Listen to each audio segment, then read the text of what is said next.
Les élégies de Duino de Rainer Maria Rilke.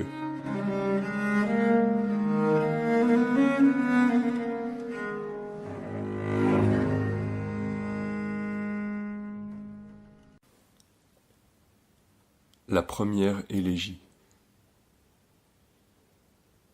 Et qui, si je criais, m'entendrait donc depuis les ordres des anges? Et quand bien même l'un d'entre eux soudain me prendrait sur son cœur, son surcroît de présence me ferait mourir. Car le beau n'est rien d'autre que ce début de l'horrible qu'à peine nous pouvons encore supporter. Et nous le trouvons beau parce qu'impassible, il se refuse à nous détruire. Tout ange est terrifiant.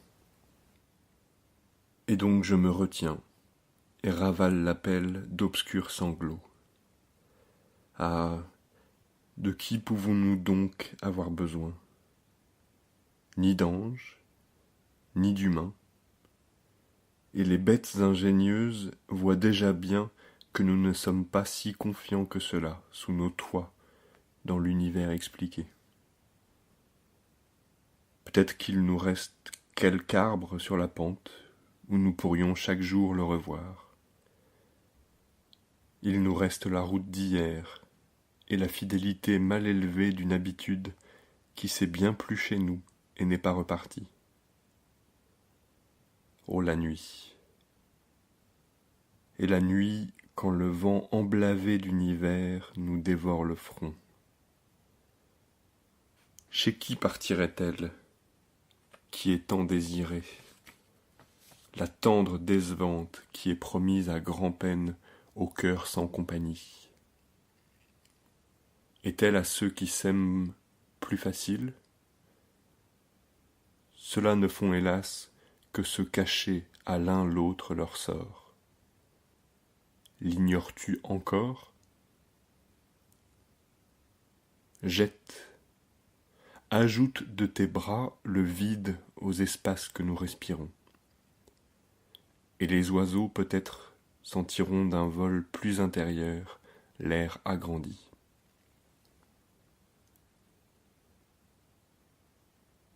Et les printemps, bien sûr, avaient besoin de toi. Nombre d'étoiles t'intimaient de les respirer. Une vague montait et s'approchait dans le passé. Ou bien, comme tu passais là, à la fenêtre ouverte, un violon s'épanchait. Tout ceci, une charge. Mais l'as-tu assumé?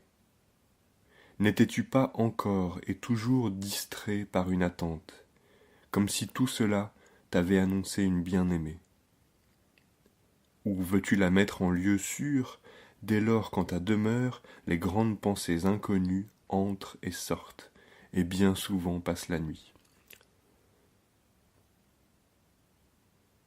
Mais si le désir t'en éprend, chante les amoureuses. Leur sentiment célèbre n'est pas près d'être assez immortel. Celles-là, tu les envies presque, ces abandonnées que tu trouvais tellement plus aimantes que les satisfaites. Reprends, recommence toujours la louange hors d'atteinte, infiniment. Pense, le héros se préserve, et même de périr ne fut que prétexte pour lui à être, sa dernière naissance. Mais les amantes, la nature épuisée les reprend en elle, comme s'il n'y avait deux fois les forces de se faire. As-tu suffisamment songé à la Gaspara Stampa pour que chez toute fille dont l'aimé s'est enfui, s'éprouve à l'exemple amplifié de ses amantes? Ah, fussé-je comme elle! N'allons-nous pas enfin tirer de ces très anciennes souffrances davantage de fruits? N'est-il pas temps qu'aimant, nous nous détachions de ce que nous aimons et l'emportions tremblant, comme la flèche vient à bout de la corde pour être rassemblé dans son jaillissement plus que soi. Car il n'est rien nulle part qui demeure. Des voix, mon cœur, des voix. Écoute, comme n'en ont jadis entendu que les saints, tels que l'immense cri les soulevait de terre. Mais eux ne laissaient pas, impossible, d'être à genoux, et n'y prêtaient point garde. Ainsi était-il à l'écoute.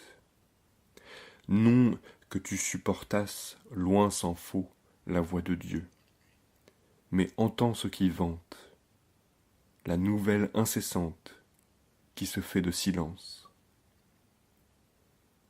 Un bruit monte vers toi maintenant, de ces morts d'âge tendre. Où que tu sois entré, dans les églises de Rome et Naples, leur destin ne t'a-t-il adressé, tranquille, la parole? Ou bien quelque inscription s'est imposée à toi, souveraine, comme tout récemment la plaque de Santa Maria Formosa. Ce qu'ils me veulent, il faut que sans bruit, je défasse l'apparence d'injuste qui parfois quelque peu encombre la mouvance pure de leurs esprits.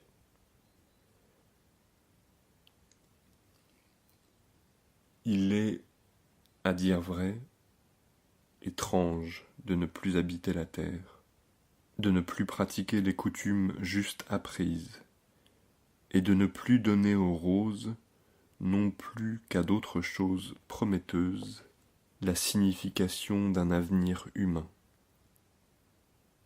Et ce que l'on était dans des mains infiniment peureuses, de ne plus l'être, et même d'abandonner là son propre nom, comme on laisse un jouet démoli. Étrange de ne plus désirer que désirer perdure. Étrange de voir ainsi que tout ce qui se rattachait librement vole de ci de là, dans l'espace sans lien, et que l'état de mort est un état de peine et plein de rattrapage si l'on veut percevoir peu à peu un brin d'éternité.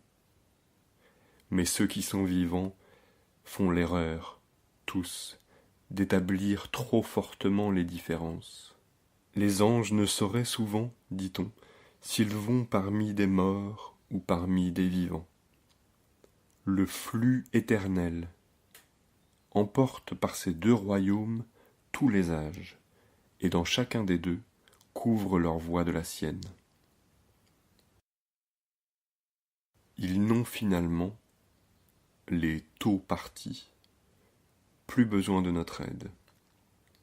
On se déshabitue doucement du terrestre, comme on se sèvre sans dureté du sein de sa mère.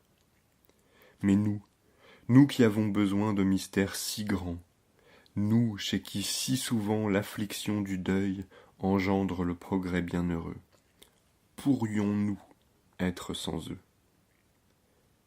Est-ce en vain qu'on raconte que jadis, dans la plainte chantée pour Linos, une musique audacieuse, la première, traversa la rêche fixité, et qu'alors seulement, dans l'espace effrayé, d'où soudain s'échappait pour toujours un jeune homme quasi divin, le vide se mit à vibrer.